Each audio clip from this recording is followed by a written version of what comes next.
ओम श्री गुरुभ्यो नमः। सदाशिवसमारंभां शंकराचार्यमध्यमाम् अस्मदाचार्यपर्यन्तां वन्दे गुरुपरम्परां। श्रुतिस्मृतिपुराणानाम् आलयं करुणालयं नमामि भगवत्पाद शंकरं लोकशंकरं। शंकरं शंकराचार्यं केशवं बादरायणं सूत्रभाष्यकृतौ वन्दे भगवन्तः पुनः पुनः।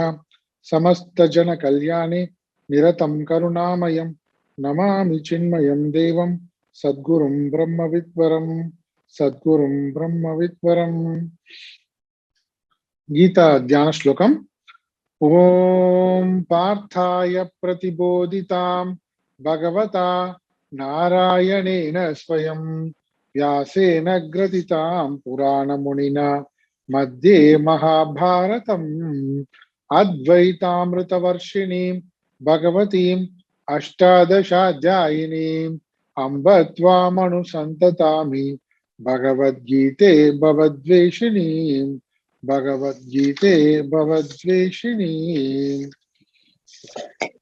நம்ம 16வது முடிச்சுட்டு 17ல ஒரு 5 ஸ்லோகம் பார்த்திருக்கோம்னு நினைக்கிறேன். 5 ஸ்லோகம். ஓகே, 5 6 பார்த்திருக்கோம். ஓகே, நம்ம அது படிக்கலாம். இப்போ முதல்ல படிப்போம். ஓம் ஸ்ரீ பரமாத்மனே நமः. अथ सप्तदशोऽध्यायः श्रद्धात्रय विभाग योगः। अर्जुन उवाच ये शास्त्रविधिमुत्सृज्य यजन्ते श्रद्धयान्विताः तेषां निष्ठा तु का कृष्ण सत्त्वमाहो रजस्तमः।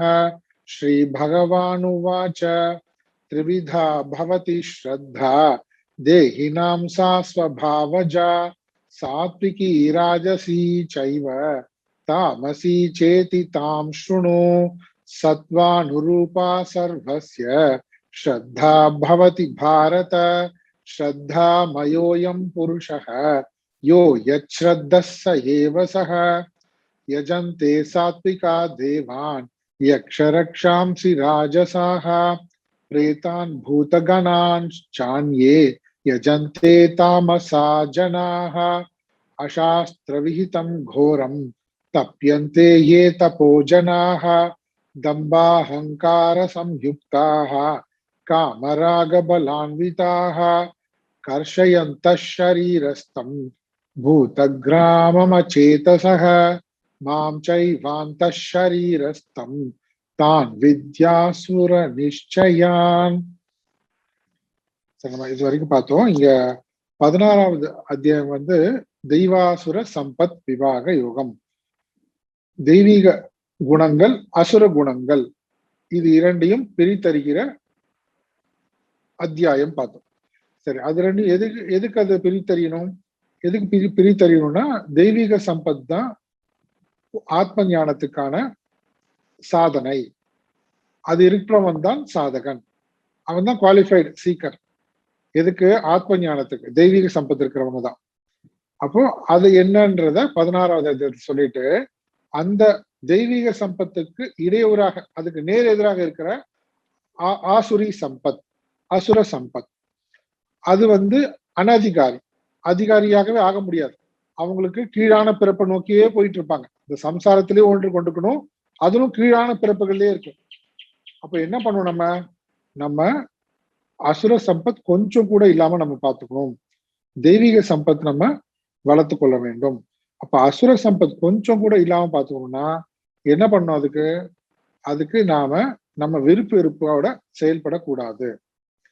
அப்ப விருப்பு வெறுப்போட செயல்படக்கூடாதுன்னா என்ன பண்றது? அப்ப எப்படி செயல்படணும்? இதான் கனெக்ஷன். நம்ம விருப்ப வெறுப்போட செயல்பட்டா நம்ம அசுர குணம், ராஜசிக குணம், அசுர குணம் வந்துடும், தாமசிக குணம் வந்துடும். அதுக்கப்புறம் நம்ம அனதிகாரி ஆயிடும், அதிகாரித்துவம் இழந்து விடுவோம். அப்போ என்ன பண்ணும்? அப்போ விருப்ப வெறுப்போட நடந்து கொள்ளக்கூடாதுன்னா அப்படின்றதுக்கு தான் கிருஷ்ணர் வந்து அந்த அத்தியாயத்தை சொல்லி முடிச்சாரு. நீ விருப்ப வெறுப்போடு நடந்து கொள்ளக்கூடாதுன்னா சாஸ்திரம் சொல்றபடி கேட்டு அறிந்து கொண்டு நடந்து கொள்ள வேண்டும். தஸ்மாத் சாஸ்திரம் பிரமாணம் தே காரியா காரிய விவஸ்திதௌ. ஞாத்வா சாஸ்திர விதானோக்தம் கர்ம கர்த்தும் அர்ஹசி.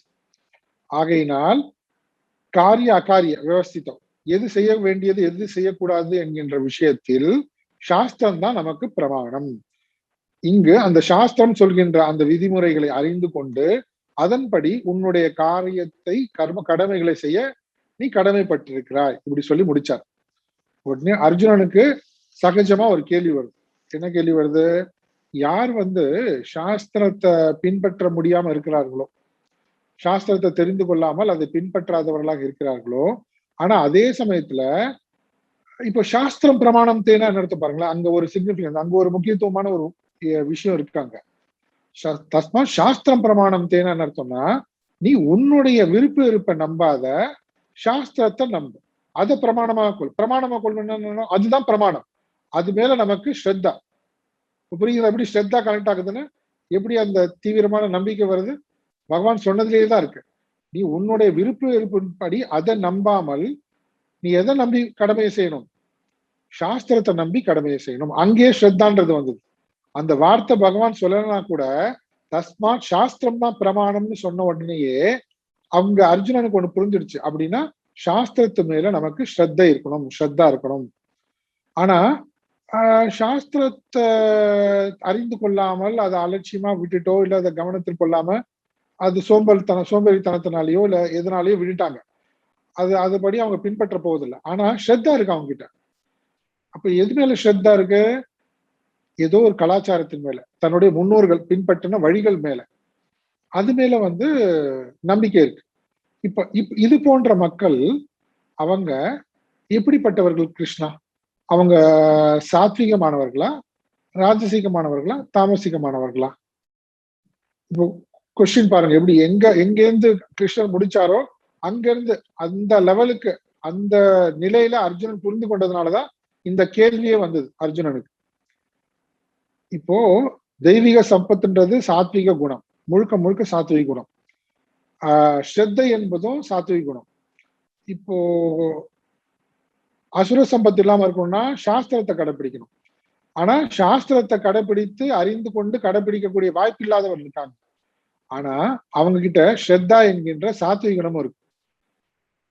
அதனால என்ன பண்றாங்கன்னா, தன்னுடைய முன்னோர்களோ இந்த நாட்டில் இருக்கக்கூடிய கலாச்சாரத்தை ஏதோ ஒன்று பின்பற்றுகிறார்கள்.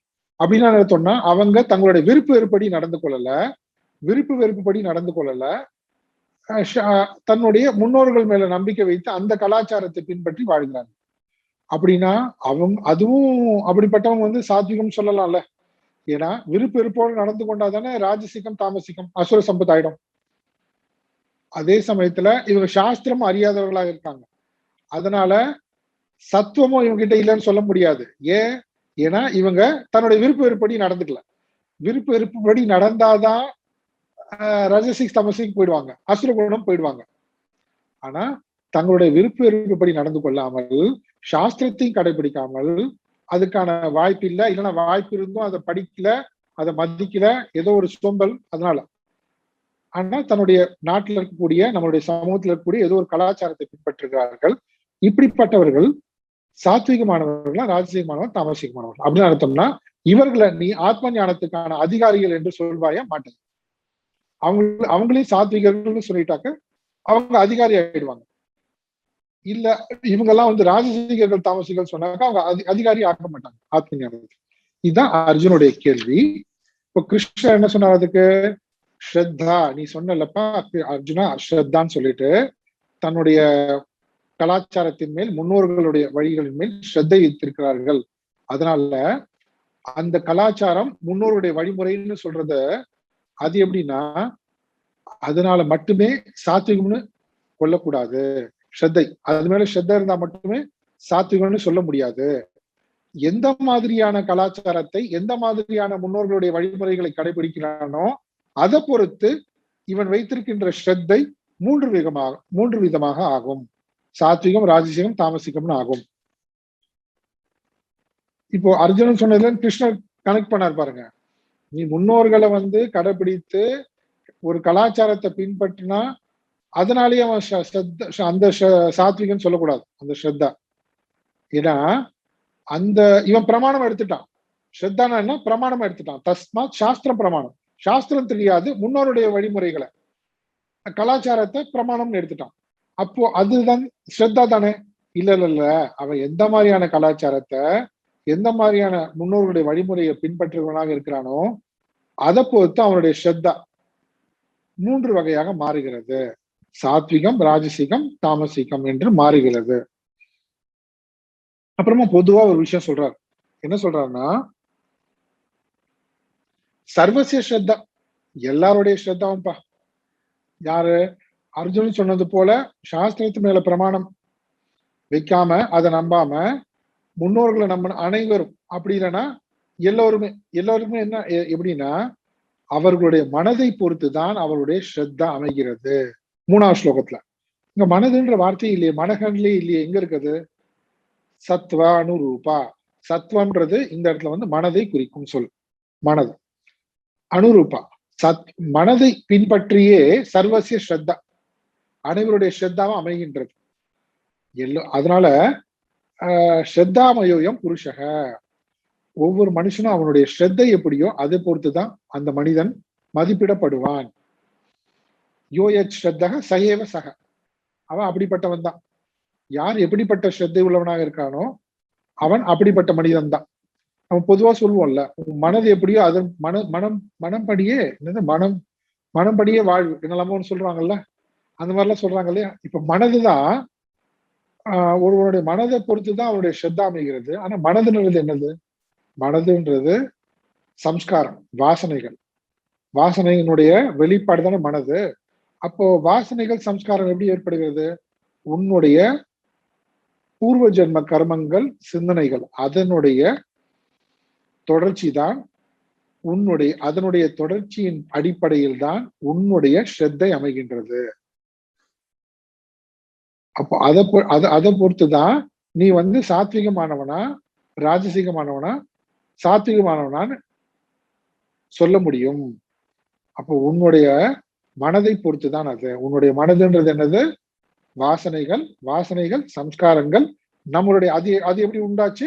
நம்மளுடைய பல ஜென்ம பூர்வ ஜென்ம கர்மாக்கள், சிந்தனைகள், இதை பொறுத்து அமைகிறது. 3ல அதை சொல்லிட்டு சரி, இப்படி எப்படி அப்போ தெரிந்து கொள்வது ஒருவர் வந்து சாத்விகமானவரா ராஜசிகமானவரா தாமசிகமானவரா அப்படின்னா? இன்னொருத்தர சொல்லக்கூடாது, நம்மள நாம சாத்விகமா ராஜசிகமா தாமசிகமா எப்படி? அது ஏன் தெரிந்து கொள்ளணும்? ஏன் தெரிந்து கொள்ளலாம்? நான் பெரிய ஆளுன்னு நம்ம ப்ரூவ் பண்றதுக்கு இல்லை, அது நான் ரொம்ப அகங்காரத்தை வளர்த்துக்கிறதுக்கு இல்லை, நான் வந்து ஆத்ம ஞானத்துக்கு அந்த பாதையில் தான் செல்கிறேனா, அந்த வழிமொழியில் தான் செல்கிறேனா, நான் சாத்விகமானவனாக இருக்கிறேனா, இதை தெரிந்து கொள்ளதான். இதை தெரிந்து கொள்வதுதான் இந்த டாபிக்கே. அப்போ நான் வந்து ராஜசீகம் தாமசீகம்லாம் இல்லாம இருக்கேனா, அசுர சம்பத்தின் இடத்து இல்லாம இருக்கிறேனா, தெய்வீக சம்பத்து மட்டும் உள்ளவனாக இருக்கிறேனா, இதை பார்க்கறதுக்கு தான். இது அவங்கவங்க நம்மளுடைய வீரர் மாதிரி தங்களை பார்த்து கொண்டு சரிப்படுத்திக் கொள்வதற்கு தானே தவிர மற்றவர்களை எடை போடுவதற்கு இல்ல. சரிங்களா? அப்போ ஸ்ரத்தாமயோயம் புருஷக யோயத் ஸ்ரத்த சயேவ சக, எவன் எப்படிப்பட்ட ஸ்ரத்தை உடையவனாக இருக்கின்றானோ அப்படிப்பட்ட மனிதன் தான் அவன். அப்போ எந்த மாதிரி சிந்தனை இப்ப அது அந்த ஸ்ரத்தைன்றது எது? இப்போ மனதை பின்பற்றி அது செல்கிறது. இப்போ அடுத்து என்னன்னா, எப்படி இத தெரிந்து கொள்வது, எப்படி கண்டுபிடிக்கிறது? சரி, எப்படி கண்டுபிடிக்கிறதுனா, நீ வாழ்க்கையில எந்த மாதிரியான மதிப்பீடு வைத்திருக்கிறியோ அதன்படி நீ எந்த மாதிரியான நபர்னு கண்டுபிடிக்கலாம். அதாவது நீ எந்த மாதிரியான வாழ்க்கைய எப்படி நீ மதிப்பிடுகிற அப்படின்னா, எதுக்கு நீ முக்கியத்துவம் கொடுக்குற? மறுபடியும் அப்படின்னா, உனக்கு எது வேணும்? உனக்கு நீ இது வேணும்ன்றதுக்காக நீ என்னெல்லாம் பண்ணுவ? எனக்கு ஒண்ணு வேணும்னா அதுக்கு நான் என்னெல்லாம் பண்ணலாம்? இததான் வந்து இங்க என்ன சொல்றாருன்னா வழிபாடுன்னு சொல்றாங்க. எஜந்தே. வழிபாடுன்னு நடத்தோம்னா, யார் வந்து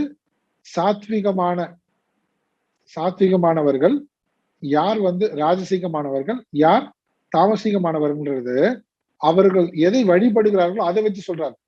அப்போ அவர்கள் எதை வழிபடுகிறார்களோன்னா நடத்தோம்னா, எதுக்கு வழிபாடு பண்றோம்? ஏதோ ஒண்ணு வேணும் எனக்கு. வேண்டுதல் எதுக்கு? ஏதோ ஒண்ணு வேணும் தானே. அப்போ உனக்கு ஒண்ணு வேணும்ன்றதுக்காக நீ எப்படி எதை அந்த உன்னுடைய மதிப்பீடு எப்படி இருக்கு? நீ எதை அணுகிறாய், நீ வேண்டியதை அடைவதற்கு யார் அப்ரோச் பண்ற, எதை அணுகிற, அதை பொறுத்து நீ யாருன்னு கண்டுபிடிக்கலாம். இது ஒண்ணு. இது மாதிரி இன்னும் பல சொல்ல போறார் இந்த அத்தியாயத்துல. அதுல முதல்ல வந்து நீ எதை வாழ்க்கையில மதிப்பா கருதுகிறாயோ, எதை வந்து முக்கியமா கருதுகிறாயோ, அதை பொறுத்து நீ யாருன்னு சொல்லிடலாம். அப்ப என்ன, தேவான் சாத்விகாக எஜந்தே, சாத்விகாக தேவான் எஜந்தே. சாத்விகர்கள் தேவர்களை வழிபடுவார்கள். தேவர்கள் அந்த காலத்துல வந்து இப்பவும் தான் நமக்கு அந்த வழிபாட்டு முறைகள் தெரியல. இப்ப பாருங்க, அக்னி, வாயு, வருணன், இந்திரன், இவங்க எல்லாம் சொல்றாங்க இல்லையா. இப்ப கூட பாருங்க, வருண ஹோமம் பண்ணுங்கன்னு சொல்லுவாங்க. ஆனா கிருஷ்ணர் பாகவதத்துல என்ன பண்ணுவாரு, இந்திரன் வந்து அகங்காரத்தோட இருந்தான், மழைக்கு அதிபதி அப்படிலாம் சொல்லிட்டு நீங்க மலையை வழிபடுங்க அப்படின்னு பாருங்க. அப்போ தேவதைகள் என்ன, இயற்கையினுடைய அதிபதிகள். அந்த இயற்கையினுடைய அதிபதிகள் நேரடியாக இயற்கையை பாதுகாத்து அந்த இயற்கை சக்தியிடமிருந்து நாம் நமக்கு வேண்டியவற்றை பெற்றுக்கொள்வது. சரி, சாத்விகாக தேவான் எஜந்தி, சாத்விகர்களாக இருப்பவர்கள் தேவர்களை வழிபடுகிறார்கள். அடுத்து என்ன, ராஜசாக யக்ஷ ரக்ஷாம்சி. ராஜசாக ராஜசீகமானவர்கள் யாரை வழிபடுகிறார்கள், யக்ஷர்கள் ரக்ஷர்கள். ஒரு நிமிஷம் நல்லா கவனிங்க, இவங்க வந்து தேவர்கள் சாத்விகமானவர் சொல்லல, யக்ஷரக்ஷர்கள் ராஜசீகமானவர் சொல்லல. என்ன சொல்றாங்கன்னா, சாத்விகர்கள் இவங்க வழிபடுவாங்க, ராஜசீகர்கள் யக்ஷரக்ஷர்கள் வழிபடுவாங்க. ரெண்டுத்துக்கும் வித்தியாசம் இருக்கு, புரியுதுங்களா? யக்ஷரக்ஷர்கள் இவங்க, ராஜசீகர்கள் இவங்க வழிபடுகிறாங்க. அப்ப என்ன அர்த்தம், யக்ஷரக்ஷர்கள்னா உதாரணத்துக்கு பார்த்தோம் நம்ம, குபேரன் போன்றவர்கள்லாம் யக்ஷர்கள். அப்ப குபேர வழிபாடு இதெல்லாம் நம்ம பார்த்தோம். அப்ப என்ன அர்த்தம், உனக்கு செல்வம், பேரு, புகழ் இதெல்லாம் வேணும்ன்றதுனால நீ யக்ஷர்களை வழிபடுவ. அதுலயும் அடுத்தது தாமசாக ஜனாக பிரேத்த பூதகனான், பிரேத்த பூதங்களை வழிபடுகிறார்கள். நம்ம சொன்னோம் இல்லையா, பேய், பிசாசு, ஆவின்னு சொல்றோம் பாருங்க, பூதங்கள். அதாவது ஒரு பிறவி முடிந்து அடுத்த பிறவி உடல் எடுக்கிறதுக்கு முன்னாடி இருக்கிற நிலை, சூக்ஷ்ம சரீரத்தோட இருக்காங்க அவங்க, அவ்வளவுதான். அப்படிப்பட்டவர்கள் வந்து பிரேத்த பூதங்கள். அப்ப அவங்களுக்கான பிரார்த்த கர்ம வினைப்படி அந்த மாதிரி நிலையில அவங்க அடுத்த உடல் எடுக்கிற வரைக்கும் அப்படிப்பட்ட வாழ்க்கையை வாழணும்னு அவங்களுடைய கர்ம வினை இருக்கு. அது எப்படி அமைஞ்சது, அவங்களுடைய கர்ம வினைனால அமைஞ்சது. அப்போ அது அப்படிப்பட்டவங்க என்ன பண்றாங்க, இவங்க அவர்களை வழிபடுகிறார்கள். தங்களுக்கு வேண்டியதை நிறைவேற்றிக் கொள்ளவும் அடைவதற்கும் பிரேத்தங்களை வழிபடுகிறார்கள். நம்ம இதெல்லாமும் பார்த்தோம், நம்ம போன வகுப்புலயே டீட்டெயிலா பார்த்தோம். இதுல நமக்கு இங்க பாருங்க, எதுவுமே தெரியாம போயிடுச்சு. இப்போ தேவர்களுடைய வழிபாடுன்னு தெரியாம போயிடுச்சு. என்னது, இந்திரன், வருணன், வாயு, அக்னி எப்படி வரணும்னு தெரியல. ஆனா இப்ப நம்ம எப்படி வழிபடுறோம் சொல்றாங்கல்ல, என்ன சொல்றாங்க, ஆற்றை வந்து பொல்யூட் பண்ணாதீங்க, ஆறுகளை காப்பாற்றுங்கள், ஆறை வந்து பொல்யூட் பண்ணாதீங்க சொல்றாங்க. அதே மாதிரி அக்னி எப்படி வழிபடுறோம், கரண்ட் வேஸ்ட் பண்ணாதீங்க, கேஸ் வேஸ்ட் பண்ணாதீங்க, கரெக்டுங்களா? இல்ல சோலார் யூஸ் பண்ணீங்க. இப்ப பாருங்க, அந்த அக்னி தேவன், சூரிய தேவன் தான் எல்லாத்துக்கும் அக்னிக்கே காரணம், மூலம். அவர்கிட்ட இருந்து நம்ம என்ன பண்றோம், அவர் வழிபடுறோம். நம்ம வேற மாதிரி இந்த மெத்தட் மாறிடுச்சே தவிர, ஆனா இந்த கான்செப்ட் ஒண்ணுதான், அந்த காலத்துல இப்போ வரைக்கும் அதேதான், வெவ்வேறு விதமா மாறிடுச்சு, நமக்கு அந்த வழிமுறைகள் மாறிடுச்சு. இப்படிதான். இப்ப அடுத்து நம்ம என்ன பார்த்தோம், யக்ஷரக்ஷாம்சி என்ன பார்த்தோம், நம்ம பெரிய பெரிய தலைவர்கள், என்னோட பவர்ஃபுல்லான ஆளுங்க, செல்வந்தர்களை போய் அவங்க பின்னாடியே போறது இப்போ, அப்படித்தானே? அது பாரு யக்ஷரக்ஷர்கள். அப்புறம் என்ன, பிரேத்த பூதங்கள் என்ன பார்த்தோம் நம்ம, உதாரணம் அடியாட்கள்ல ஆரம்பிச்சு தீவிரவாதிகளை ஆரம்பிச்சு இப்படி கண்டபடியும் பயன்படுத்துறது, தங்கள் விருப்பத்தை நிறைவேற்றிக் கொள்வது. உங்களுக்கு இந்த விஷயம் புரியுதுங்களா, எப்படி கொண்டு போகணும், எப்படி புரிஞ்சுக்கணும் நம்ம? இதெல்லாம் அந்த காலம் அவுட்டேட்டடு, இதெல்லாம் வந்து மூட நம்பிக்கை, அப்படி கிடையாது. இதெல்லாம் இப்பவும் இருக்கு, நமக்கு தெரியல அவ்வளவுதான். கிராமங்கள்லயும் வெவ்வேறு பகுதிகள்லயும் உலகம் முழுக்க, இங்க இந்தியால மட்டும் பாரத தேசம் கிடையாது, எல்லா இடத்துலயும் இது எல்லாமே இருக்கு. என்னது, பிரேத பூத்த வழிபாடு இருக்கு, யக்ஷரக்ஷ வழிபடுறவங்க இருக்காங்க, தேவர்களை வழிபடுறவங்க இருக்காங்க, எல்லா இடத்துலயும் இருக்காங்க. அது நமக்கு தெரியாது. ஆனா என்னன்னா, இதன் மூலமாக என்ன புரியுது, இவங்க தாமசீகர்கள், இவர்கள் ராஜசீகர்கள், இவர்கள் சாத்விகமானவர்கள். இதுதான் நம்ம பாயிண்ட் இங்க. இப்ப இப்ப நம்ம என்ன பண்றோம்? நம்ம பிரேத பூதங்களை வழிபடுறோமா, யக்ஷரக்ஷர்களை வழிபடுறோமா, தேவர்களை வழிபடுறோமா? நாங்க எதையுமே வழிபடலையே, மாட்டிக்கிட்டோம் பாருங்க. நம்ம நம்ம தேவர்களையும் வழிபடல. அப்படிதான் அர்த்தமா? இப்போ இந்திரனை யாரும் வழிபடுறோமா? இந்திரன் வருணன் யாராவது உங்க வீட்டுல ஐயோ எனக்கு தெரியாம போயிடுச்சு போட்டோ கொடுங்க, அப்பதான் நம்ம என்னது அதிகாரி ஆகும். அப்படிதானே? இவர் சொல்றதை பார்த்தா தேவர்கள் வந்து சாத்விகர்கள், அதான் சாத்விகமானவர்கள் தேவர்களை வழிபடுவாங்க. நம்ம எந்த தேவர்களையும் வழிபடலையே. இப்போ அக்னி, வருடன், இந்திரன், வாயு இல்லையா? இப்படி இதானே? இது யாரையுமே நம்ம வழிபடல பாருங்க. அப்போ நம்மளால என்ன பண்ண முடியாது? நம்ம சாத்விகர்களே கிடையாது. சரி, ராஜசிகளை வருவோமா? யக்ஷரக்ஷரையும் வழிபடுறது இல்ல, பூதங்கள் எதுவுமே இல்லை, நம்ம எந்த கேட்டகரியிலுமே இல்லை போங்க. அப்படியாது, இது எதுவுமே கிடையாது நமக்கு. சரி, இங்க என்ன சொல்ல வராங்க? யோயச் ஸ்ரத்த சயேவ சக. உன்னுடைய ஸ்ரத்தை எப்படியோ, உன்னுடைய மனது எப்படியோ, உன்னுடைய சிந்தனை எப்படியோ, அப்ப நம்ம என்ன பண்றோம்? நாம எனக்கு வேண்டியத நான் தர்ம முறைப்படி பெற்றுக்கொண்டால் நான் சாத்விகமானவன். அதை அடம் பிடிச்சு ஏதாவது ஒரு ஷார்ட்கட் வழியில போய் நான் பிடிச்சாக்க கடைபிடிச்சு அடையணும்னு நினைச்சா நான் ராஜசிகமானவன். என்ன ஆனாலும் யாருக்கு எப்படி வேணாலும் போட்டோம், எவ்வளவு துன்பம் வேணாலும் வரட்டும், நான் நினைச்சதை நான் அடைஞ்சே தீர்வேன் நினைச்சாக்க நான் தாமசிகமானவன். எப்படி இந்த வழிபாட்டு முறையை வச்சு அந்த உடனே இப்ப வந்து இங்க சண்டை போடக்கூடாது, இந்த தெய்வமா அந்த தெய்வமா இந்த தெய்வமான்னு. அவங்க என்ன சொல்றாங்க பாருங்க, நம்மளை பொறுத்துதான் சொல்றாங்க. நம்மளுடைய சிந்தனை நான் எந்த வழியை பின்பற்றுகிறேன், அது எதை பொறுத்திருக்கு? என்னுடைய சிந்தனையை பொறுத்திருக்கு, என்னுடைய மனதை பொறுத்திருக்கு, என்னுடைய பூர்வ ஜென்ம சம்ஸ்காரங்களை பொறுத்து அமைந்திருக்கிறது. ஓகே, இது இங்க சொல்லியாச்சு. அடுத்து என்ன?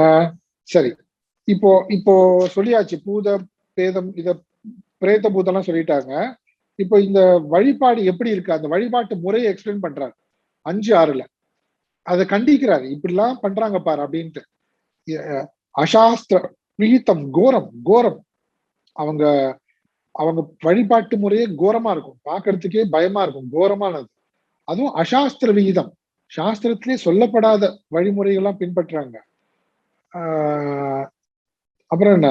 தம்பக, அகங்காரம், இதெல்லாம் சேர்ந்தவர்களாக இருக்காங்க. தம்ப அகங்காரத்தோட நான் வந்து பெரிய ஆன்மீகவாதின்ற மாதிரியான தோற்றத்தை காமிச்சுக்கிறாங்க வெளியில, அதுக்காக வேண்டி. இதெல்லாம் நம்ம பார்த்தோம்.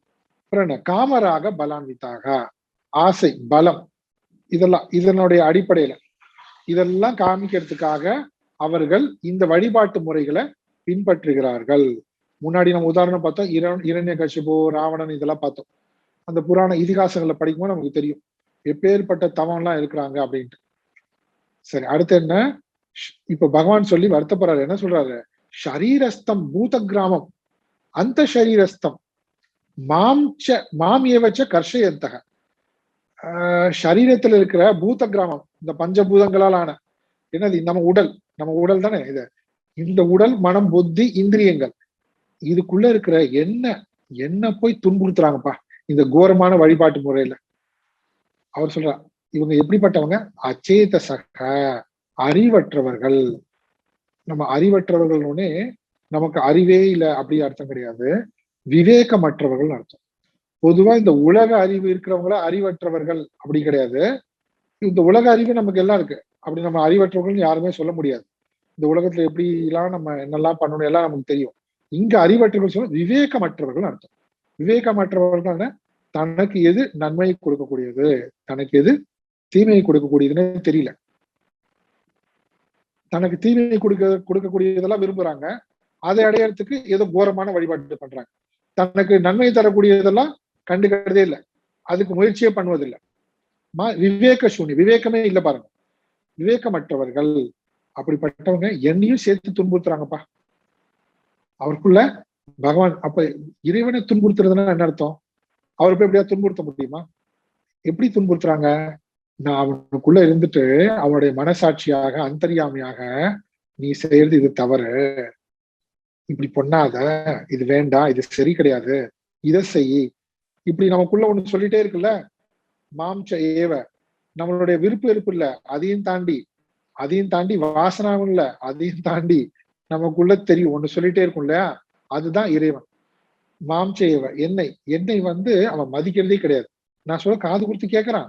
நான் ஒருத்தர் இருக்கிறது நான் பாட்டு கத்திட்டே இருக்க வேண்டியதுதான் வாழ்க்கை ஃபுல்லா. அவன் செய்யறத செஞ்சுட்டு போயிட்டே இருக்கான். அப்போ இப்படியும் நம்ம புரிந்து கொள்ளலாம் பாருங்க. மாம் ஏவச்ச கர்ஷயந்தக தான் அச்சேதசக ஆசுர நிச்சயான் வித்தி. இவங்கெல்லாம் அசுர வழி, அசுர வழியில் செல்கின்றவர் என்று அறிந்து கொள். அப்படின்னு அர்த்தம், நீ இதுல கொஞ்சம் கூட பாதிக்கப்படக்கூடாது. இந்த மாதிரி வழிகள் முறைகளை நீ போகவே கூடாது. அதனுடைய நிழல் கூட உங்க கூட படக்கூடாது அர்ஜுனா அப்படின்றார். இந்த மாதிரி ஆசுரி சம்பத் என்ன தொடர்பு? திடீர்னு வழிபாட்டை பத்தி சொல்றாரு. நம்மளுடைய மனது எப்படியோ அதன்படிதான் நம்மளுடைய ஸ்ரத்தை அமைகின்றது. நம்மளுடைய மனது எதை மதிக்கின்றதோ அதன்படிதான் மனது. எதை மதிக்கிற நீ? சாத்வீகமான விஷயத்த மதிக்கிறியா? ராஜசிகமான வழிமுறையை பின்பற்றுகிறியா மதிக்கிறியா? தாமசிகமான வழிமுறையை மதிக்கிறியா? நீ சாத்வீகமான வழிமுறையை நீ மதித்து அதன்படி உன்னுடைய வாழ்க்கையை அமைத்துக் கொண்டால் அதுதான் வழிபாடுன்ற ஒரு வார்த்தையில சொல்றாரு. நீங்க அந்த வழிபாட்டு முறையில நீ சாத்வீகமானவன். இல்ல நான் ராஜசீக வழிகளை கடைபிடிச்சு பணம் பேரு புகழ் அதுக்கு மட்டுமே மதிப்பு கொடுத்து அதுக்காக நான் என்ன வேணாலும் பண்ணுவேன். அதுக்கு அடுத்த லெவல் எப்படி? தாமசிகம், தன்னையும் துன்புறுத்தி கொண்டு மற்றவர்களையும் துன்புறுத்தி அழிவுக்கே காரணமாக அமைவது. இப்படிப்பட்ட வழிபாட்டு இப்படிதான் உங்களுக்கு வேணும். அந்த வழிமுறை பின்பற்றுவாங்க யாரு? இன்னொன்னு கட்சிபு ராவணல ஆரம்பிச்சு ஹிட்லர் வரைக்கும் இப்பவும் இருக்காங்க. நம்ம நியூஸ்ல பார்த்தா தெரியும் இல்லையா? இப்படி எல்லாம் இருக்காங்க. நம்ம அவங்களுக்கும் அழிவு, மற்றவர்களுக்கும் அழிவு ஏற்படுத்திக்கிறாங்க. சரி, இப்போ இதோட நிறுத்தல கிருஷ்ணர். இது கூட என்ன சொல்றாருன்னா, வழிபாட்டை மட்டும் இப்போ ராஜசீகர்கள், தாமசிகர்கள், சாத்விகர்கள் இது அவர்களுடைய வாழ்க்கை முறையில அவங்க என்ன மாதிரியாக நடந்து கொள்கிறார்கள் ஒவ்வொரு விஷயத்திலும் அதை பொறுத்து முடிவு பண்ணலாம். அதை பொறுத்து முடிவு பண்ணி என்ன பண்ணும்? இப்போ நீ என்ன பண்ண அர்ஜுனா? நீ ராஜசீக தாமசீக வழிபாட்டை விட்டுடு. நீ வேல்யூ பண்றது எதை இருக்கணும்? வேல்யூ பண்றது உயர்ந்த விஷயங்களா இருக்கணும். நீ மதிப்பீடு செய்ய வேண்டியது. அப்படி அதுல ஆரம்பிச்சவரு அடுத்து நேர சில விஷயங்களை சொல்றாரு பாருங்க. என்ன நம்ம பார்க்கலாம். சாப்பாடு பத்தி சொல்ல போறாரு. சாப்பாடுல இருந்து ஒன்னொன்னா சொல்ல போறாரு. என்ன நம்ம பார்க்கலாமா?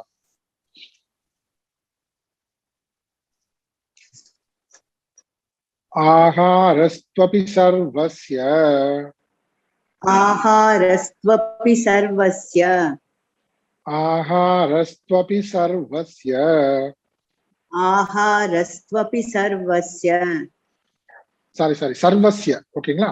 ஆஹாரஸ்த்வபி சர்வஸ்ய ஆஹாரஸ்த்வபி சர்வஸ்ய த்ரிவிதோ பவதி த்ரிவிதோ பவதி ப்ரியஹ த்ரிவிதோ பவதி ப்ரியஹ யஜ்ஞஸ்தபஸ்ததா தானம் யஜ்ஞஸ்தபஸ்ததா தானம் தேஷாம் பேதமிமம் ஷுணு தேஷாம் பேதமிமம் ஷுணு. சேர்ந்து படிப்போம். ஆஹாரஸ்த்வபி சர்வஸ்ய த்ரிவிதோ பவதி ப்ரியஹ யஜ்ஞஸ்தபஸ்ததா தானம் தேஷாம் பேதமிமம் ஷுணு. சரி, ஒருத்தன் எந்த மாதிரி சிந்தனை உடையவனாக இருக்கான்றது அவன் வாழ்க்கையில எதை மதிப்பிடுறானோ அதை பொறுத்து அவனுடைய வழிபாட்டு முறையில நம்ம பார்த்தோம். அடுத்து வேற எந்த மாதிரி எல்லாம் இண்டிகேஷன்ஸ் இருக்கு, எதை வச்செல்லாம் தெரிந்து கொள்ளலாம் ஒருத்தன் எதை மதிப்பிடுறான் அப்படின்னா அவனுடைய உணவுல இருந்தே ஆரம்பிக்கலாம். அவன் எந்த மாதிரியான உணவுகளை உட்கொள்கிறானோ அதை பொறுத்து கூட அவன் எப்படிப்பட்டவனாக இருக்கின்றான்றத நிர்ணயித்துக் கொள்ளலாம். சர்வஸ்ய ஆகாரஸ்ய து அபி சர்வஸ்ய பிரியக என்ன சொல்றது? ஆகாரகத்து அப்பி அந்த ஆகாரம் கூட த்ரிவிதக பவதி. வழிபாடு எஜந்தனா வழிபாடு மட்டும் கிடையாது. நீ எதை மதிப்பிடுறியோ அது அங்க வாழ்க்கையினுடைய மதிப்பாடு அந்த வழிபாட்டை வச்சு பார்த்தோம். இப்போ உன்னுடைய உணவு கூட நீ மூன்றாக பிரிக்கலாம். உனக்கு எது பிடிச்சிருக்கோ அதை பொறுத்து உணவு கூட மூன்றாக பிரிக்கப்படுகிறது இங்க. அது போலவே என்ன? சர்வசிய பிரிய ஆகாரகத்து அப்படி த்ரிவிதக பவதி. ஒவ்வொருவருக்கும் அனைவருக்கும் பிரியமாக இருக்கின்ற ஆகாரத்தை வைத்து உணவும் கூட மூன்று விதமாக இருக்கிறது. அது போலவே ததா யஜ்ய தான தபம், யஜ்ய தானம், யஜ்ய தப தானம் அதுவும் 3 விதமாக இருக்கு. அப்ப என்ன விஷயம்? மொத்தம் 4: ஆகாரம், யஜ்ய தான, யஜ்ய தப தானம். ஓகே, சரி. இப்படி 3 இருக்கு. இந்த 3யுமே என்ன சொல்றாரு? இந்த 4மே 3 விதமாக பிரிக்கப்படுகிறது, பிரிக்கலாம். தேஷம் அவைகளுள் இமம் பேதம் சுணும், அவைகளுள் இந்த 4னுள் இந்த பேதத்தை கேட்பாயாக. ஒவ்வொன்றுமே 3 பிரிக்கப்படுகிறது. இதெல்லாம் ஆகாரம் 3 வீதம்: சாத்விகம், ராஜசிகம், சாத்விக ஆகாரம், ராஜசிக ஆகாரம், தாமசிக ஆகாரம். அப்புறம் என்ன? யஜ்யம், யஜ்யம் வந்து சாத்விக யஜ்யம், ராஜசிக யஜ்யம், தாமசிக யஜ்யம். அது போல தபஸ், சாத்விக தபஸ், ராஜசிக தபஸ், தாமசிக தபஸ். தானம், தானம் கூட சொல்றாங்க பாருங்க: சாத்விக தானம், ராஜசிக தானம், தாமசிக தானம். இந்த 3 வகைகளை, இந்த நான்கையுமே 3 விதங்களில் பார்க்கலாம். அவங்களுக்குள்ள உள்ள பேதத்தை கேட்பாயாக, இப்படி சொல்றாரு. இப்போ இதெல்லாம் என்னது? வழிபாடுன்றவர் திடீர்னு ஆகாரம், யஜ்ய தபஸ், தானம்ன்றார். என்னது இதெல்லாம்? இதெல்லாம் நம்ம கிட்ட, நம்ம அன்றாட வாழ்க்கையில நம்ம செய்யக்கூடிய காரியங்கள். இதெல்லாம் நம்ம ஈடுபடுறோம், தெரிஞ்சோ தெரியாம. தானத்துல கூட ஈடுபடுறோமா? ஆமா. தவம் பண்றோம், யஜ்யம் பண்றோம், நம்ம உணவு கண்டிப்பா பண்றோம். 5 வேளை 6 வேளை 3 வேளை நம்ம இஷ்டத்துக்கு பண்றோம்ல. இதை வைத்தே நம்மள நாமளே சரி செய்து கொண்டே வரலாம். மற்றவங்கள மறுபடியும் சொல்றேன், மற்றவர்களை மதிப்பீடு செய்வதற்கல்ல, நமக்கு தான் அது இண்டிகேட்டர்ஸ். அப்போ இந்த மாதிரியான இண்டிகேட்டர்ஸை வச்சு சொல்றாரு. சமஸ்கிருதம் என்ன சொல்ல, லிங்கம்னு சொல்லுவாங்க. லிங்கம், இதெல்லாம் அடையாளங்கள். என்ன அடையாளங்கள்? உன்னுடைய உணவு, உன்னுடைய யஜ்யம், தவம், தானம், இதெல்லாம் எந்த மாதிரி அமைந்திருக்கின்றதோ அதை பொறுத்து நீ சாத்விகமானவனா, ராஜசிகமானவனா, தாமசிகமானவனா தெரிந்து கொள். அதுல நீ ராஜசிக முறை பின்பற்றுவனாக இருந்தா, தாமசிக முறை பின்பற்றுவனாக இருந்தா அதை விட்டுடு. அப்பதான் நீ எதுவாக? நீ சாத்விகமானவனாக மாறுவாய். அப்போ சாத்விக முறை பின்பற்றுபவன் தான் ஆத்ம ஞானத்துக்கு தகுதியுடைய சாதகனாக ஆவான். அந்த மெயின் டாபிக் அதான். அதை கோட்டை விட்டுறக்கூடாது. அதை டக்குன்னு மறந்துடுவோம்ல. ஃபுட்டை பத்தி சொல்றாரு, பூத பேச வழிபாட்டை பத்தி சொல்றாரு, யஜ்ய ராட்சசத்தை பத்தி சொல்றாரு. அந்த முக்கியமா அந்த குபேரன் கோவில் நான் கண்டுபிடிச்சேன். இந்த கொரோனா முடிஞ்சோன்னா அங்க போறேன் பாருங்க. அங்க போயிட்டு இதுக்கெல்லாம் இங்க சொல்லல. இதோட நோக்கம் என்ன? இதோட நோக்கத்தை விட்டுறக்கூடாது, மறந்து போய். இதோட நோக்கம் ராஜசிக தாமசிக விஷயங்களை நம்ம விட்டுட்டு சாத்விகமாக நாம மாற வேண்டும். எப்படி? சாஸ்திரத்தை பின்பற்றலாம் கூட உடனே ஈஸி. இப்ப இன்னும் கீதா கிளாஸே வேண்டாம் நமக்கு, நான் பாட்டு இதை பின்பற்றுறேன், நான் சாத்விகமானவன் தான். இந்த கதை கிடையாதுங்க. இப்ப என்னன்னா, இப்படி அதுக்கான வாய்ப்பு இல்லாதவர்களையும் கிருஷ்ணர் என்ன பண்ணலன்னா, சாஸ்திரத்தை தெரிந்து கொண்டு அதை பின்பற்றக்கூட வாய்ப்பு இல்லாதவர்களுக்கும் நீ சாதகனாக இருப்பதற்கு, ஆத்ம ஞானம் அடைவதற்கு உனக்கு வாய்ப்பு இருக்கு. எப்பேற்பட்ட மதம் பாருங்க, நம்மளோட எப்பேற்பட்ட கலாச்சாரம் பாருங்க. அதுக்கான வாய்ப்பு ஷட் டவுனே பண்ணல. அதுதான் இங்க விஷயம். அதே மாதிரி என்ன, நீ சாஸ்திரம் மட்டுமே அப்படின்னு மட்டும் இருக்க முடியாது. நீ இதுலயும் சாத்விகமா இருக்கணும் உன்னோட நடைமுறையில. ரெண்டுமே சொல்ல வர்றாரு பாருங்க, ரொம்ப அழகா. அப்போ சாஸ்திரம் இருக்கிறவங்களுக்கு அதை பின்பற்றும் பொழுது, அதை சரியாக பின்பற்றும் போது சாத்விகம் மாறிடுவாங்க. சாஸ்திரம் இல்ல, நீ கிடையவே கிடையாது, உனக்கு வாய்ப்பே கிடையாது அப்படின்னு சொல்லல கிருஷ்ணர். என்ன சொல்றாரு? நீ சாத்விகமானவனாக மாறினால், நீ சாத்விகமானவனாக இருந்தால் உனக்கும் ஆத்ம ஞானத்திற்கான தகுதி நீ பெறுவாய், நீயும் பெறுவாய். இப்பேற்பட்ட ஹையஸ்ட் பாருங்க, கருணை பாருங்க கிருஷ்ணருக்கு. மற்றதெல்லாம் எனக்கு தெரியல இப்படிலாம் இருக்காங்க. நீ இந்த சாஸ்திரத்தை நீ படிச்சுதான் ஆகணும். இது நீ படிக்கல உன் தலையை வெட்டிடுவோம். இதை படிச்சு நீ கடைபிடித்தே ஆக வேண்டும், இல்லைன்னா உங்க கையை காலை வெட்டிடுவோம். புரியுதுங்களா உங்களுக்கு? இல்லைன்னா உங்களை நான் சேர்க்க மாட்டோம். இப்படி நமக்கு நிலைமை இருந்தா என்ன ஆகுறது பாருங்க. பாதி பேர் கை கால் தான் இருக்காது இந்த ஊர்ல இல்ல. அப்படியா? அது கம்பல்சரி கிடையாது.